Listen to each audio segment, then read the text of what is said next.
I really do have to be a little careful in praising Bob Ferguson, because at this point, I am kind of questioning whether or not it was the Attorney General Bob Ferguson or one of the other Bob Fergusons that won this last election. Because he has come out today in a press conference that was just a little while ago, it was earlier this afternoon.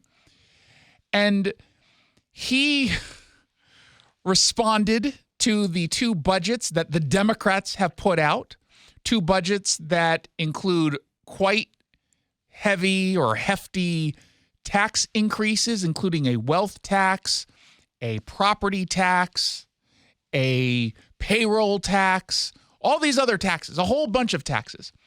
And he said he's not going to sign either of them. Neither budget, however, is close to one that I can sign for two key reasons. Okay. First, they each propose far too much in taxes. Now, before we finish his statement, kudos to him. I still always feel like I'm being tricked into something in that, don't they have veto-proof majority on the Democrat Senate side, I think? But I could be off, but there's something just feels wrong.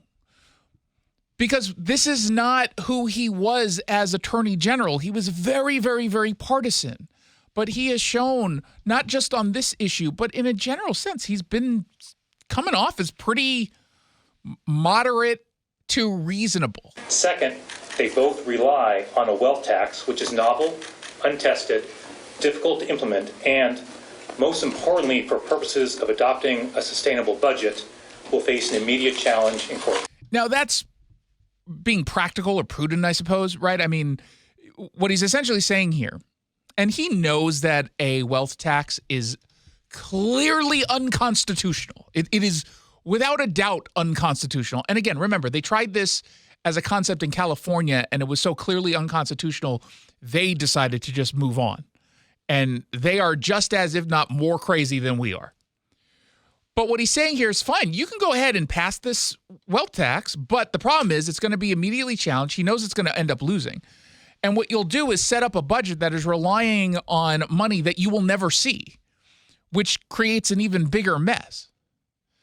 So kudos to him for saying that. He says it's not responsible. I think it is fair to say that the courts go either way on that issue. So it is simply not an option for me, to balance a budget on a revenue source where that is the case. That's a reasonable position, and it's the right one. Now, he was asked later about the other taxes, and he did not take a side at all, which is a good sign, I think, right? Hey, Mr. Governor, do you support the payroll tax? I'm not going to get into any of the specifics. Negotiations are ongoing. Hey, Mr. Governor, are you in favor of the property tax levy increase? You know what? I'm not going to get into the specifics. It's still in negotiation. So that's actually promising.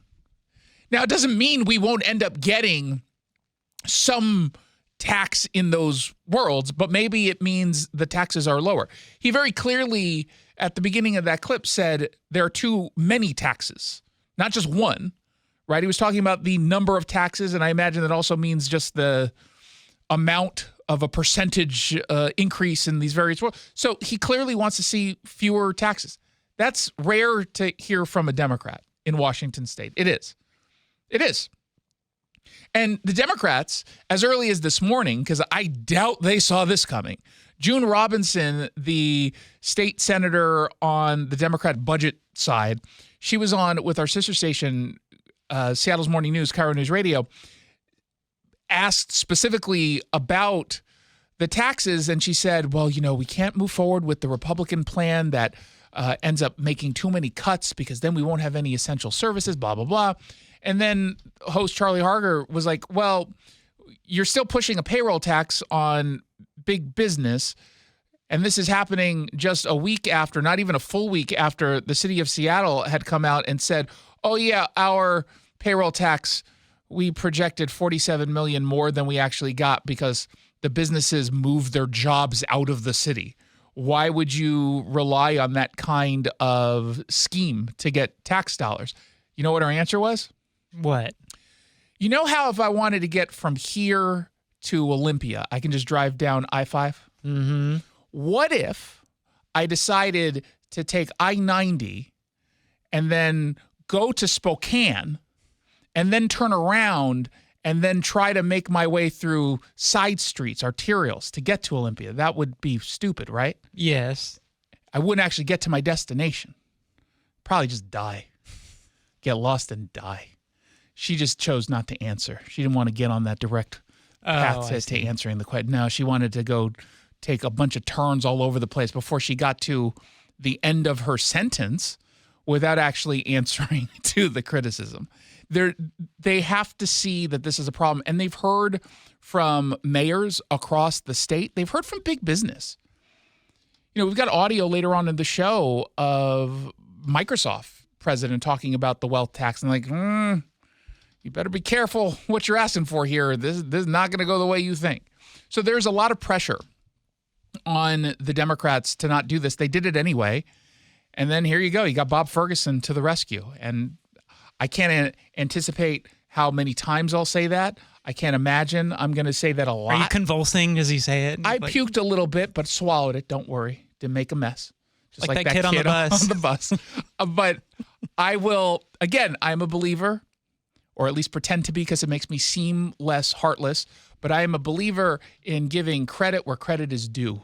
And good for him, unless he's pulling a fast one that I'm not seeing yet. Because of all the people to play 4D chess, I could see that coming from Bob Ferguson. Yeah, but you know everything, so I doubt that's the case. Yeah, that's fair. As a talk show host, I obviously know absolutely everything. Let's find out what else is trending.